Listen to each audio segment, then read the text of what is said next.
नमस्कार दोस्तों। 21 जून 2025 इटावा के दादरपुर गांव में श्री भगवत कथा का आयोजन किया गया। कथावाचक मुकुट मणि यादव और उनके सहयोगी संत कुमार वहां पहुंचे। शुरुआत में सब सामान्य था, लेकिन जैसे ही कथावाचक की जाति का पता चला कि वे ब्राह्मण नहीं हैं, यादव हैं, नकली पंडित बन के गांव में व्यास की सीट पे बैठा है। देख ले उसका चेहरा। सबके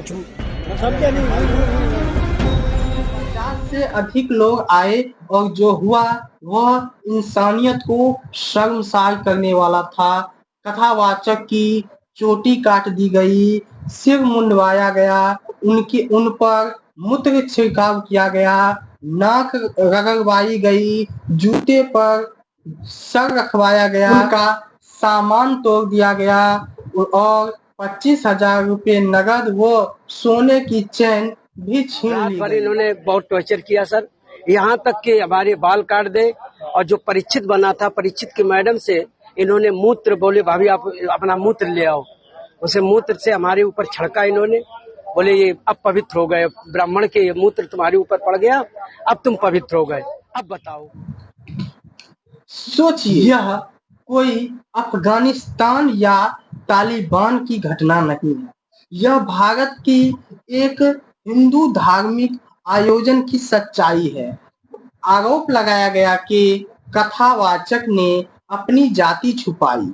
कहा गया कि उनके पास 2 आधार कार्ड थे।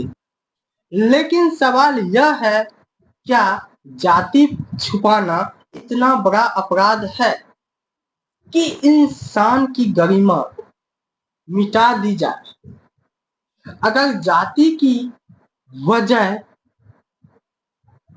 से मंच नहीं मिला या मंच नहीं मिलता है तो दोष उसका झूठ नहीं, इस समाज की सच्चाई है।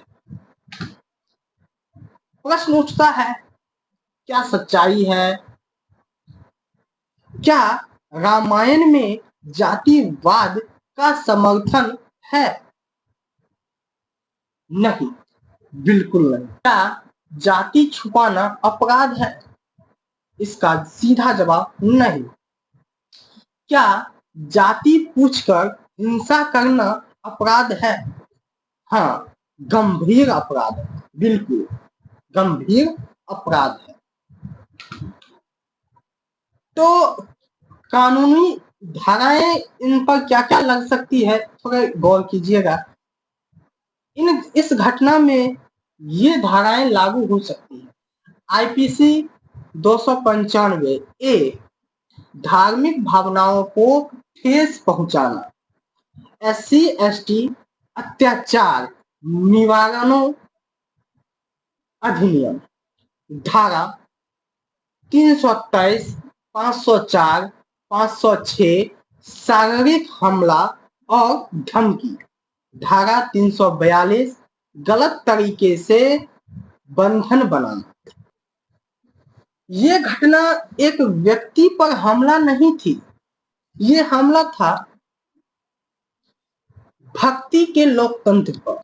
क्या भगवान राम ने सबरी से उसकी जाति पूछी थी? क्या श्री कृष्ण ने सुदामा से दोस्ती से पहले उसकी वंशावली मांगी थी? अगर हमारे भगवान जातिवाद नहीं करते तो उनके नाम पर नफरत फैलाने वाले कौन हैं? लोग कहेंगे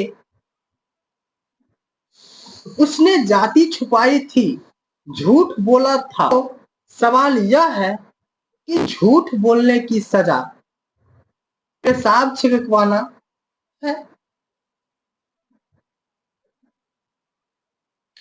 क्या आप इस बात पर यकीन करते हैं कि एक इंसान की मानवता उसकी जाति से कम होती जा रही है? असल बात यह है कि अगर एक व्यक्ति को जाति छुपाकर मंच पर जाना पड़ता है तो दोष उस व्यक्ति की नहीं, दोष समाज का है। ये वही समाज है जो भक्ति से पहले जन्म देखता है। ये हमला 50 लोगों ने किया था, लेकिन तालियां बजाने वाले 100 से ज्यादा थे और खामोश रहने वाले हजारों में थे। यही चुप्पी हमारी सबसे बड़ी विफलता है। यह सिर्फ एक यादव या दलित की बात नहीं है, ये पूरे हिंदू समाज की आत्मा पर प्रहार है। इस घटना के बाद पुलिस ने 4 आरोपियों को गिरफ्तार किया। आशीष तिवारी, उत्तम अवस्थी, निक्की अवस्थी और मनु दुबे। लेकिन सवाल यह है, क्या गिरफ्तारी ही इंसाफ है? क्या इससे समाज की सोच बदलेगी? जब तक हम जाति के जहर को जड़ से नहीं हटाते, ऐसी घटनाएं होती रहेंगी। हमें 3 स्तरों पर काम करना होगा: शिक्षा, धार्मिक सुधार, सामाजिक एकजुटता। शिक्षा के बारे में कहें तो स्कूलों और कॉलेज में जातिवाद, समानता और संवैधानिक अधिकारों पर पढ़ाई होनी चाहिए। मंदिरों और धार्मिक आयोजनों को जाति से ऊपर उठना होगा। जब भी जातिवाद दिखे, बोलिए, खामोश मत रहिए, खामोश मत रहिए, बोलना पड़ेगा। अगर आप भगवान में आस्था रखते हैं, ईश्वर की कृपा रखते हैं, तो जात के नाम पर चुप रहना सबसे बड़ा पाप कर रहे हैं आप।